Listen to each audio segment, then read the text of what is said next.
ना थके अभी पैर हैं, ना हमने हिम्मत हारी है, हौसला है कुछ कर दिखाने का, इसलिए सफर अभी भी जारी है।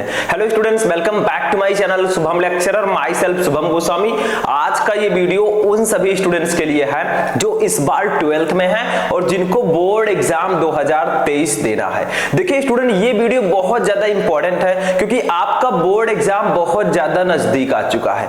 ऐसे में आज के इस वीडियो में मैं आपको बताऊंगा कि बोर्ड परीक्षा 2023 में हिंदी में टॉपर कैसे बने, यानी कि आप हिंदी का टॉपर कैसे बन सकते हैं। देखिए स्टूडेंट, हिंदी में कुछ नहीं है, मैंने आपको पहले भी बताया था, और हिंदी में बहुत सारे ऐसे टॉपिक्स हैं जो रिपीटेड हैं, मैंने आपको पहले सब कुछ बता दिया है। फिर भी बहुत सारे स्टूडेंट हमसे मैसेज में पूछते हैं, कमेंट में पूछते हैं कि सर हिंदी में क्या क्या इंपॉर्टेंट है, किसको हम पढ़ लें ताकि हमारा नंबर एकदम क्लियर हो जाए, और कौन कौन से टॉपिक्स हमेशा आते हैं। तो आज के इस वीडियो में मैं आपको बताऊंगा कि आपको हिंदी में टॉपर कैसे बनना है, आप हिंदी में 100 में 95 प्लस कैसे ला सकते हैं। देखिए 95 प्लस कोई बड़ी बात नहीं है, मैंने देखा है जो बहुत कमजोर छात्र भी थे उन्होंने हिंदी में 92, 93, 95 ऐसे वो नंबर लेकर आए थे 2022 बोर्ड एग्जाम में। अब तो 2023 बोर्ड एग्जाम आ चुका है और हमें पता भी है कि बहुत सारे टॉपिक ऐसे हिंदी में हैं जो हमेशा आते हैं।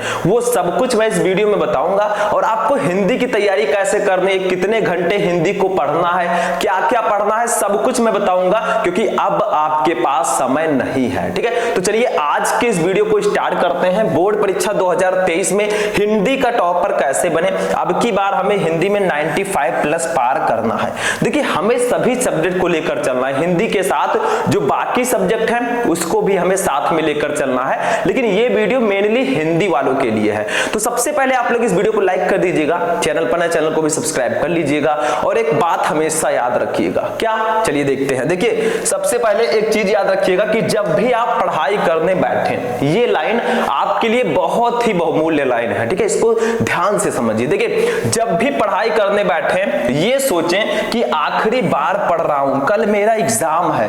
यकीनन इस सोच के साथ की गई तैयारी एक अलग लेवल की होगी और आप बड़े से बड़े एग्जाम को आसानी से पास कर लेंगे। देखिए मतलब क्या है इसका, जब भी आप पढ़ाई करने बैठे, चाहे वो हिंदी हो, चाहे इंग्लिश हो, चाहे कोई भी सब्जेक्ट हो, तो इस तरह से अपना आपका माइंडसेट इस प्रकार से होना चाहिए कि कल मेरा हिंदी का पेपर है, आज मुझे हिंदी की तैयारी करनी है। क्योंकि जैसे ही हिंदी का पेपर आएगा ना 16 फरवरी को, तो बच्चे 15 फरवरी को इतना ज्यादा पढ़ लेंगे कि सुबह वो नींद आएगी, बहुत ज्यादा वो पढ़ाई कर लेंगे। तो जो आप 15 फरवरी को पढ़ेंगे वही माइंडसेट आपका आज होना चाहिए। यकीनन अगर आप इस तरह से पढ़ेंगे तो समझ लीजिए आपका हिंदी में 95 प्लस कोई नहीं रोक सकता।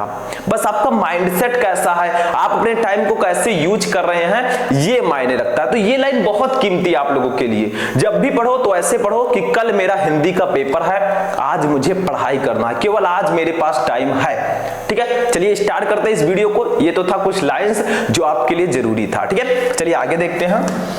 देखिए सबसे पहले हिंदी की तैयारी करने के लिए देखिए सबसे पहली कंडीशन, क्योंकि मैंने आपको बताया हिंदी में बहुत सारे ऐसे टॉपिक हैं जो रिपीटेड होते हैं, यानी कि हर साल आते हैं। अब बहुत सारे स्टूडेंट को तो पता होगा, किसको किसको पता है कमेंट करके बता दीजिएगा। ठीक है, जिसको नहीं पता है तो आपका भाई तो बताएगा। ठीक है, क्योंकि मेरा काम ही है आपको बताना, आपको टॉपर बनाना। अब आप लोग पढ़ रहे हैं कि नहीं पढ़ रहे हैं वो आपके ऊपर डिपेंड करता है। ठीक है, समझ में आया। तो देखिए सबसे पहले उन टॉपिक को पढ़िए जो हर साल बोर्ड में आते हैं। इसका मतलब क्या है स्टूडेंट, देखिए सबसे पहले आपको उन टॉपिक्स को पढ़ना है जो हमेशा बोर्ड एग्जाम में आते हैं। अब बहुत सारे स्टूडेंट कहेंगे सर हिंदी में ऐसे कौन कौन से टॉपिक हैं जो हर साल आते हैं, बताइए। तो देखिए हिंदी में बहुत सारे टॉपिक हैं। नंबर 1 मैं एक एक को बता रहा हूं, अभी आप लोग ध्यान से उसको समझिएगा। नंबर 1 है जीवन परिचय। देखिए जीवन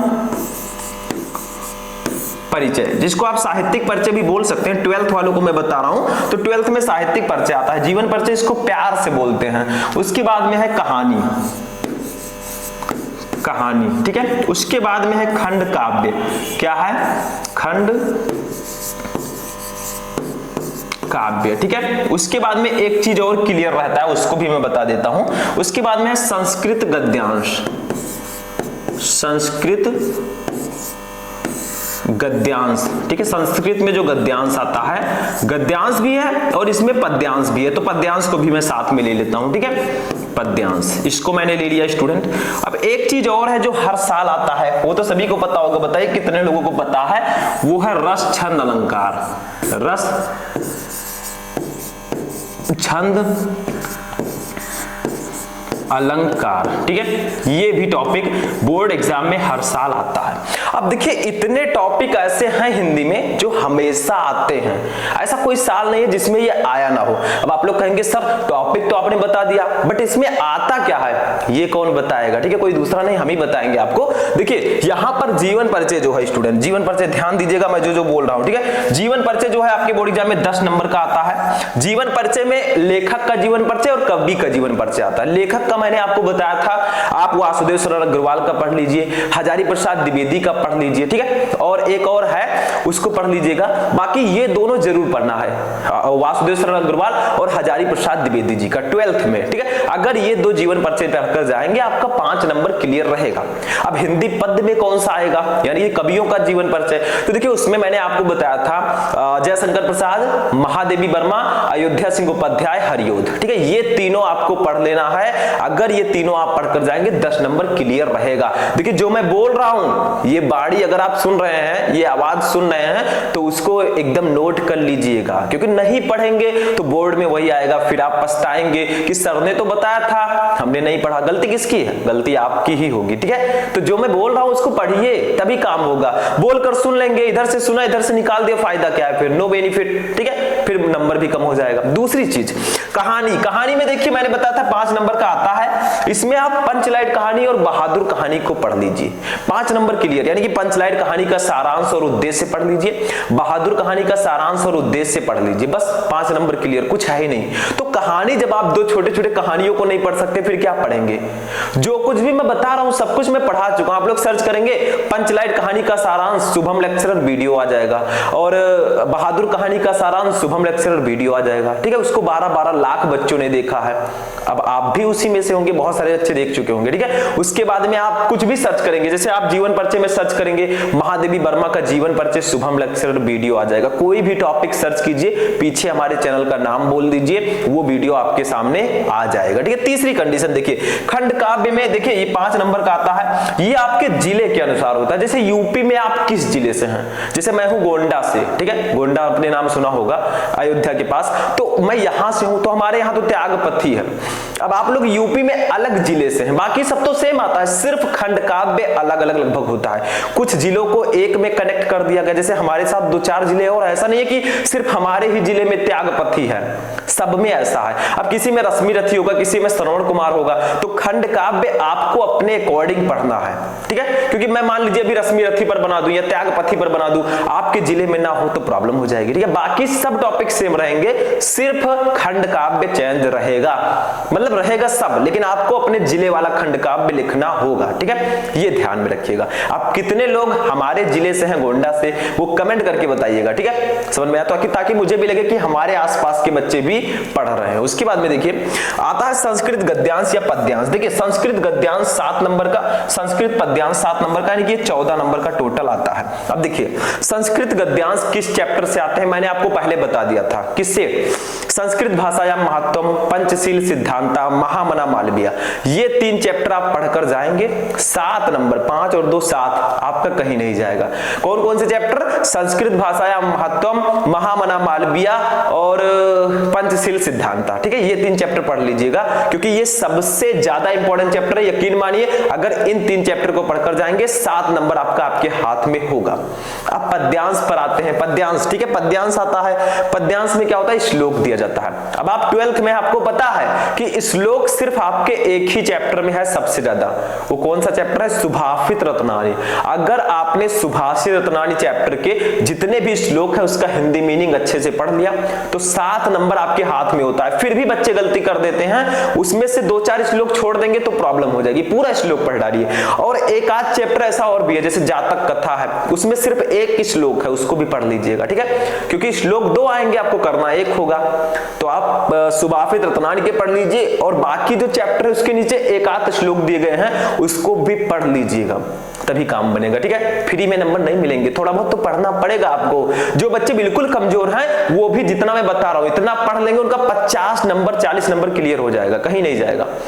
तो यार आज सब कुछ जानते हुए आप ना पढ़ें तो बेकार है। ठीक है, अनजान मत बनिए, जानबूझकर अनजान मत बनिए, नहीं तो अनजाने में ही गलती हो जाएगी और आपका नंबर कम हो जाएगा। हिंदी और इंग्लिश ही ऐसा सब्जेक्ट है जो आपके परसेंटेज को इंक्रीज कर सकते हैं, सबसे ज्यादा इंक्रीज करेंगे साइंस साइड वाले बच्चों के लिए। ठीक है, आर्ट में भी यही इंपॉर्टेंट है। देखिए अब आते हैं रस छंद अलंकार पर। ये आपका आता है 6 नंबर का, कितने का? 2 का रस, 2 का छंद, 2 का अलंकार। रस में मैंने बताया था हास्य रस, करुण रस, वीर रस पढ़ लीजिए। छंद में दोहा, चौपाई, सोरठा, कुंडलियां पढ़ लीजिए। अलंकार में अनुप्रास, यमक, श्लेष, उपमा, रूपक, इन सबको पढ़ लीजिए। ठीक है, और रस छंद अलंकार इन 1 वीडियो शुभम लेक्चरर आप सर्च करेंगे, तीनों एक ही वीडियो में आपको मिल जाएगा। 20 से 22 मिनट का वीडियो है, देख लेंगे, 6 नंबर आपके हाथ में होगा। फिर भी गलतियां आप क्यों कर रहे हैं जब आपको सब पता है? अब ये जो नंबर है इनको ऐड कर देता हूं मैं साइड में, देखिए कितना होगा 10 5 5 यानी कि 10 10 20 26 और 4 26 और 4 30 और 10 40, ये 40 नंबर स्टूडेंट आपके हाथ में होते हैं। आपके बिल्कुल ये आप इसको अचीव कर लेंगे, बस जितना मैंने बताया उतना पढ़ लीजिए। 40 नंबर आपका हिंदी में, देखिए 40% तो आपके हाथ में है, वो हमेशा आता है। बाकी के जो टॉपिक है उसमें कुछ है नहीं, जैसे हिंदी व्याकरण के क्वेश्चन आएंगे वो तो आप सॉल्व भी कर लेंगे। उसके बाद में निबंध आएगा, निबंध आप लिखना सीख जाइए, हेडिंग जान जाइए, भी लिख लेंगे। पत्र आप लिखने का तरीका सीख जाइए, लिख लेंगे, कुछ है नहीं। लेकिन ये जो टॉपिक मैंने बताया ये हमेशा आते हैं। 40 नंबर आपका फ्री में होता है, बिल्कुल फ्री। ठीक है, बस आपको करना क्या, जो मैंने बता दिया उसको पढ़ लेना, और इसमें कुछ है भी नहीं। जितना मैंने बताया सिर्फ एक दिन में आप पढ़ सकते हैं, लेकिन आपको इस तरह से पढ़ना होगा जैसे आपका एग्जाम कल ही हो। ठीक है, इस तरह से पढ़ाई कीजिए, तभी हो पाएगा काम, नहीं तो नहीं हो पाएगा। ठीक है, समझ में आया? तो पढ़ने का तरीका समझिए, स्मार्ट तरीके से आप काम कीजिए, क्योंकि हार्ड वर्क के साथ स्मार्ट वर्क भी करना होगा। अब एग्जाम नजदीक है, आप बहुत मेहनत कर रहे हैं। कुछ बच्चे तो किताब को छोड़ते ही नहीं होंगे, अरे भैया पढ़ लो नहीं तो बर्बाद हो जाओगे। देखिए हार्ड वर्क तो आप कर ही रहे हैं, साथ में स्मार्ट वर्क कीजिए। स्मार्ट वर्क का मतलब हर एक सब्जेक्ट में उन क्वेश्चंस, उन टॉपिक्स को ढूंढिए जो हमेशा आते हैं बोर्ड में। ऐसे टॉपिक आपको मिल जाएंगे, हर एक सब्जेक्ट में मिल जाएगा, और मैंने आपको पहले भी सभी सब्जेक्ट के टॉपिक्स बता दिए हैं। आप सर्च करेंगे 12th Hindi important topic, Shubham lecturer video आ गया। 12th English, 12th chemistry, physics, कुछ भी सर्च कीजिए, सब आ जाएगा। ठीक है, चलिए आगे बढ़ते हैं, नेक्स्ट देखते हैं क्या है आगे। देखिए दूसरा, ठीक है, ये दूसरा भी बहुत ज्यादा इंपॉर्टेंट है। देखिए डेली कम से कम 1 घंटा हिंदी भी पढ़ें। देखिए स्टूडेंट, हिंदी का टॉपर आप ऐसे ही नहीं बनेंगे कि फ्री में बन जाएंगे, आपको डेली कम से कम 1 घंटे हिंदी को भी देना होगा, क्योंकि हिंदी बहुत इंपॉर्टेंट है। हिंदी ही आपके परसेंटेज को इंक्रीज करेगा। आप हिंदी में 100 में 95 प्लस ले आए, टॉपर बन गए। ठीक है, कुछ है ही नहीं, तो हिंदी आपको डेली 1 घंटा जरूर पढ़ना है। बहुत सारे स्टूडेंट क्या करते हैं, अरे 2-3 दिन एग्जाम बचेगा, हिंदी को तो घोल कर पी लेंगे। भैया वो कोई जड़ी बूटी नहीं है कि आप पी लेंगे आपको तुरंत याद हो जाएगा, ऐसा कुछ नहीं है। स्टार्टिंग से नहीं पढ़ेंगे कोई भी चीज, धीरे धीरे आपको समझ में आती है। तो आप लोग क्या कीजिए, डेली मिनिमम आपको कम से कम 1 घंटा अभी तो देना ही है। जब बोर्ड एग्जाम आएगा तब तो आपको ज्यादातर टाइम हिंदी को ही देना पड़ेगा। तो डेली, मेरे कहने का मतलब है, आपने अगर टाइम टेबल बनाया है तो हिंदी को भी उसमें इंक्लूड कीजिए। जितना आप बाकी सब्जेक्ट को दे रहे हैं उतना हिंदी को भी दीजिए। टाइम टेबल जब बनाए तो पूरे सब्जेक्ट को बराबर टाइम दे, सभी के साथ समानता का व्यवहार करें। उसके बाद में जो टाइम बचता है उसमें आप उस सब्जेक्ट की स्टडी करें जो आपको थोड़ा टफ लग रहा है, जिसमें आपको लग रहा है कि हाँ मुझे प्रॉब्लम हो सकती है, उसको आप थोड़ा ज्यादा टाइम दें। ठीक है, समझ में आया? जैसे हमारे साइंस साइड वाले स्टूडेंट सोचते हैं, अरे सर हिंदी इंग्लिश में तो थोड़ा ठीक है, लेकिन फिजिक्स और केमिस्ट्री में क्या होगा?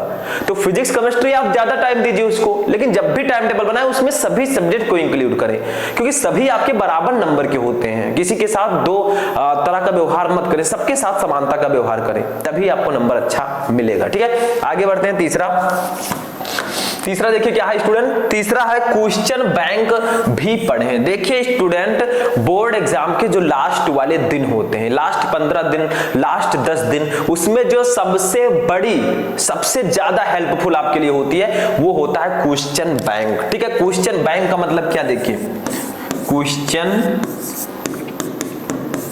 बैंक, ठीक है, अब हमारे बहुत सारे स्टूडेंट हैं जो विद्या क्वेश्चन बैंक कुछ लोग लिए होंगे, कुछ लोग अवतार, कुछ लोग मास्टरमाइंड, कुछ लोग राजीव प्रकाशन। देखिए अलग अलग प्रकाशन की बुक है, आप दुकान पे जाइए, जो आपको अच्छा लगे वो लीजिए। मैं नहीं कहूंगा कि हाँ आप ये वाला ले लीजिए, ये वाला ले लीजिए, मैं ऐसा बिल्कुल नहीं कहूंगा, क्योंकि मैं प्रमोशनल वीडियो किसी का नहीं बना रहा हूं, मुझे पैसे नहीं मिल रहे वीडियो बनाने के, मुझे सिर्फ आप लोगों को समझाना है कि कौन सा क्वेश्चन बैंक आपको लेना चाहिए। तो देखिए आपके पास कई क्वेश्चन बैंक के ऑप्शन है, दुकान पर जाइए, जिसका आपको अच्छा लगे, जिससे आपको लगे कि हाँ मुझे इस क्वेश्चन बैंक से स्टडी करने में आसानी होगी, उसको आप लीजिए।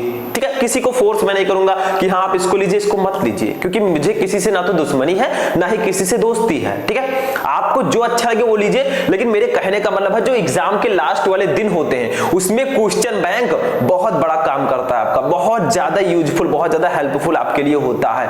तो क्वेश्चन बैंक जरूर ले लीजिएगा। बहुत सारे, अब देखिए 90% स्टूडेंट लिए होंगे, मुझे लग रहा है सब। किस किस ने ले लिया कमेंट करके बताइएगा, और ये भी बताइएगा कि कौन सा क्वेश्चन बैंक आपने लिया है, ये भी बताइएगा। ठीक है, क्योंकि मुझे ये पता चले कि आपको कौन सा अच्छा लग रहा है। ठीक है, सजेशन मैं आपको दे दूंगा। ठीक, तो ये क्वेश्चन बैंक आपको लास्ट के दिनों में क्वेश्चन बैंक बहुत हेल्पफुल, रामबाण होता है आपके लिए, तो इसको जरूर लेना है, इससे पढ़ना है। बहुत सारे लोग कहते हैं, आपने अफवाह सुना होगा कि क्वेश्चन बैंक से कुछ नहीं आता, ऐसा बिल्कुल नहीं है। क्वेश्चन बैंक से आते हैं क्वेश्चंस, क्योंकि उसमें बहुत सारे क्वेश्चन रिपीटेड होते हैं, बहुत सारे क्वेश्चन रहते हैं। अब आप बुक लेकर पढ़ेंगे तो कहां तक पढ़ेंगे, उसमें तो बहुत सारे सिलेबस भी हैं, तो सिलेबस पढ़िए, लेकिन क्वेश्चन बैंक आप लोग पढ़िए, उसको 2 दिन में आप खत्म कर सकते हैं चाहे तो, क्वेश्चन बैंक को कुछ है नहीं। ठीक है, तो क्वेश्चन बैंक आपको लास्ट के दिनों में जरूर पढ़ना है, ये ध्यान रखिएगा। ठीक है, तो एक एक चीजें जो मैं आपको बता रहा हूं ये बहुत इंपॉर्टेंट है, इसको मिस नहीं करना है, नहीं तो प्रॉब्लम हो जाएगी। ठीक है, आगे बढ़ते हैं। नेक्स्ट देखिए, नेक्स्ट सबसे इंपॉर्टेंट चीज बोर्ड एग्जाम के लास्ट वाले दिनों के लिए देखिए, प्रीवियस ईयर पेपर्स और मॉडल पेपर सॉल्व करें। देखिए स्टूडेंट, यहां पर क्या कहा गया कि प्रीवियस ईयर पेपर और मॉडल पेपर सॉल्व कीजिए। कोई भी सब्जेक्ट हो, चाहे वो हिंदी हो, इंग्लिश हो, आप लोग उसका प्रीवियस ईयर पेपर ले लीजिए, 2022, 2020, ठीक है, ऐसे ऐसे पेपर ले लीजिए उसका और उसको सॉल्व कीजिए। क्यों कह रहा हूं मैं ऐसा, देखिए जितना ज्यादा आप previous year paper, question paper, model paper solve करेंगे उतना अच्छा एक्सपीरियंस होगा आपका, क्योंकि प्रीवियस ईयर क्वेश्चन पेपर के ही क्वेश्चन आगे भी दे दिए जाते हैं, ऐसा मैंने देखा है सब्जेक्ट्स में। ठीक है, तो प्रीवियस ईयर पेपर और मॉडल पेपर जरूर सॉल्व करना है, और आप लोग खुद का टेस्ट लीजिए। एक दिन आप 3 घंटे 15 मिनट समय निकालिए, और इस प्रकार का समय होना चाहिए कि आपको कोई काम ना रहे। ऐसा नहीं कि आप 1 घंटा कॉपी लिखे फिर जा रहे हैं काम करने, भैया मोबाइल देखने, ऐसा कुछ नहीं। 3 घंटे 15 मिनट समय निकालिए और किसी एक सब्जेक्ट के मॉडल पेपर को ले लीजिए, उसको सॉल्व करने बैठ जाइए, खुद का टेस्ट लीजिए कि क्या मैं इस पेपर को 3 घंटे 15 मिनट में सॉल्व कर पाऊंगा। अगर आप घर पर कर लेंगे तो समझ लीजिए आप एग्जाम में भी कर पाएंगे, क्योंकि प्रैक्टिस जितना ज्यादा आप करेंगे उतना अच्छा रिटर्न आपको मिलेगा, ये ध्यान रखिएगा। ठीक है, तो प्रैक्टिस करते रहना चाहिए, ट्राई एंड ट्राई, जितना ज्यादा आप ट्राई करेंगे उतना ही अच्छा, उतना ही मजबूत आपकी तैयारी होगी। ठीक है, तो स्ट्रॉन्गनेस लाइए खुद के अंदर और ये सब जरूर सॉल्व कीजिए। आगे देखते हैं कुछ और है। अब देखिए लास्ट यहां पर हमारा चारों हो चुका है। ठीक है, तो ये सब आपको करना है, previous year paper, question bank, और 1 घंटा इसको देना है, उस टॉपिक को पढ़ना जो हमेशा आते हैं। अगर आप इस तरह से हिंदी की तैयारी करेंगे, मैंने आपको इस वीडियो में हिंदी की तैयारी करना भी बताया कि आपको कैसे करना है, कैसे आप टॉपर हिंदी में बन सकते हैं। ठीक है, ये भी मैंने आपको बताया, और मैंने आपको ये भी बताया कि 40 नंबर के जो क्वेश्चन है वो आपको फ्री में मिलते हैं, फिर भी आप उसको अवॉइड कर देते हैं, फिर भी आप उसमें कम नंबर पाते हैं। ऐसा क्यों होता है? क्योंकि आप उसके अवॉइड कर रहे हैं। किसी भी टॉपिक को अवॉइड मत कीजिए, क्योंकि अब अवॉइड करने का समय नहीं है, अब आपको उसको ग्रहण करने का समय है। ठीक है, उसको स्टडी करने का समय है। तो ये इंटरेस्टिंग वीडियो आपको कैसा लगा? क्या आपको ये हिंदी का वीडियो अच्छा लगा?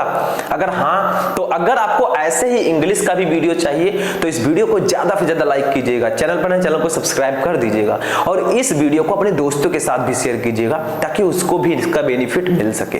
तो आज का ये वीडियो यहीं पर फिनिश होता है। कैसा लगा आपको ये वीडियो कमेंट करके बताइएगा। तो चलिए हम मिलते हैं किसी नेक्स्ट वीडियो में नेक्स्ट टॉपिक के साथ, तब तक के लिए जय हिंद।